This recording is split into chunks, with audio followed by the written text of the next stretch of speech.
Going to get some guys get more reps than maybe they would get in a normal practice, and so how they're going to take advantage of that. I mean, it's a game. We just treat it as a game, and see who can at that point, and then we evaluate from there, and not just that game, but the totality of spring. Put a good plan together and challenge each one of these guys to go improve this summer. Have you figured out who your two head coaches are going to be? Not yet. Is there a player or position group that we should be looking out for that we haven't been focusing on? Player or position group? Not really. Yeah, I think y'all pretty much know all about them. Y'all been pretty much covering them all. Quarterback's going to be pretty good. How about your punter battle? How's Aiden doing? He's doing good. Will's been more consistent and has had, competition is a beautiful thing. He's had a great spring. He's had a really, really good spring, and you see why we signed Aiden. He's got natural pop. He's a very focused kid. He's fundamentally very polished. He's coming in at a lot different spot than Will did. When Will wasn't really a punter. He was a quarterback, shortstop, and a basketball player that just ran out there and said punt the ball. So he's had to learn that he's got. I mean, I think Will will be as good a punter as we've had come here. I mean, he's had some inconsistency. He's had some good moments, and he's had some inconsistency his first couple of years. But I think he's ready to really take off and be what we've seen consistently on our practice field. And we're never gonna have a punter lead the. I hope not anyway. Lead the league in punting, because most of the time we don't have backed up situations. Most of the time we move the ball a little bit. Our defense creates field position, so most of our punts are really not flip the field situations. And Will's done a good job with that. He's got to be more consistent when we do need him to flip it, and he's done that this spring. But I just think maturity, confidence. He's been in a lot of games. He's had some failure. He's had some success, and it's just kind of see that confidence and leadership growing in him. So I'm excited about him, and he had an unbelievable day out here today in front of a lot of people. So it's good to see him perform, and he's just got to take it to the game field and be what he can be. He's got. I mean, he could be a draftable kid if he'll just be consistent with his process, and because he's very talented, and Aiden is a guy that I think, through the summer, getting a little bit stronger, and then coming in here, he's going to definitely have an opportunity to compete. He's a special talent, and then you throw in the fact that he's a left-footed guy.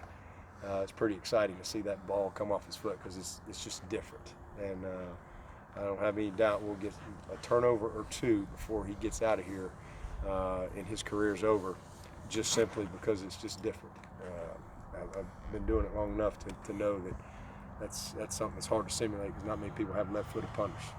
So Ngata's the 9 and Frank is the 2? No, Ngata's working 2. Frank's working 9. When you go into a spring game type situation, how important is it to see communication among the players in that kind of environment, and specifically on defense when you have so many new faces there? It's critical, and that's something that we'll be evaluating. Who can process it in the heat of the moment, in the intensity of a game environment, and who, because now the emotion's a little higher, the adrenaline's a little higher, and now all of a sudden who can process the call. The guys aren't on the field, and you can't hear as much because there's a lot of people out there, and so you got to really be able to focus in and process things. So we'll see who does what, but that's a big part of it, and it just helps them grow. Obviously nobody's going to win or lose on somebody's record. We're playing for some pride, but it's a big tool for us to grow our team. That's why I know I've said it a couple times. I really hope our fans will show up, and we can create. It's big for recruiting. We got a lot of great recruits that are coming in here, and you want to create a game atmosphere. Some of these kids, it's the first time or the only time that you might get them on campus. So that part's big, but really for our team, and just using it as a great tool, because it's a privilege very few people have a spring game environment like we have here, and so that gives us, to me, a big edge, in the mental prep for our players. So Amari, do you have any kind of a timetable with him? Do you think there's a chance he could come back and play this In the coming fall? season? Oh yeah. Oh heck yeah. Shoot, we had what was it, Sam Cooper and Chad Kelly, I think, tore their ACL on the spring game day, which I think that spring game was later, like maybe the second week of April, and they played against Georgia, like August 31st, if I remember correctly. So yeah, oh absolutely. You know, but it's, you know, everybody responds differently to those type of injuries. It was a clean injury, and but a lot of it just is who that person is and how they're going to grind through the rehab. And let me just tell you, Amari, he don't do anything halfway. He'll pour everything he's got into getting himself back, and he'll be better than ever. I mean, Deshaun Watson made All-Pro this year with 2 torn ACLs, so you know they're not cutting his leg off.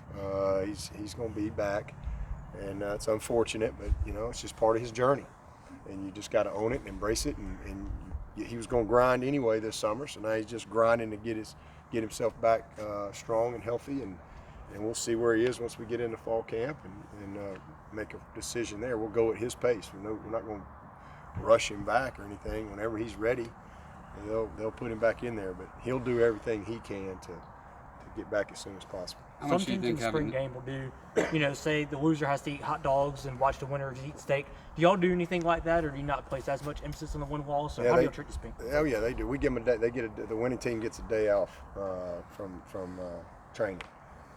They get a day of hooky, and everybody else, the other team has to come on in. So we have a little fun with it. We're proud within the coaching staff, so it's always fun. We'll bring in a couple honorary coaches, so we'll have a couple former players that'll be in to participate in that as well. You think Amari having his dad back at home in Tennessee will kind of help him through this, supporting him? Oh yeah. Well, you know, his mom's right there. You know, and he's obviously close with his family, and I talked to his dad the other day, and you know, they're all you know, understand it's a football family. They know what he's got ahead of him and what he's got to deal with, and put their arms around him. He's gonna have surgery, I think, on Friday, and you know, get that behind him and start the process of getting back better than ever. How's Feaster been this spring? Really good. He had 2 big long runs. It's the best he's been since he's been here. Very impressed to see him in the scrimmage the other day. 2 great plays. He just looks fast. He's focused. He's got blinders on. He's locked in, and man, I'm really pleased with him. I'm pleased with all of our backs. You know, Lynn Jay's having a good spring. He's really grown up a lot. ET has really done a nice job of leading and coming out here with a blue collar mentality every day. And that little Wrencher has done a nice job. That kid can play, man. He does a good job. I mean, whenever he gets opportunity, he takes advantage of it. So we got a good group, and then we'll get a couple more guys in here this summer. All right. Thanks,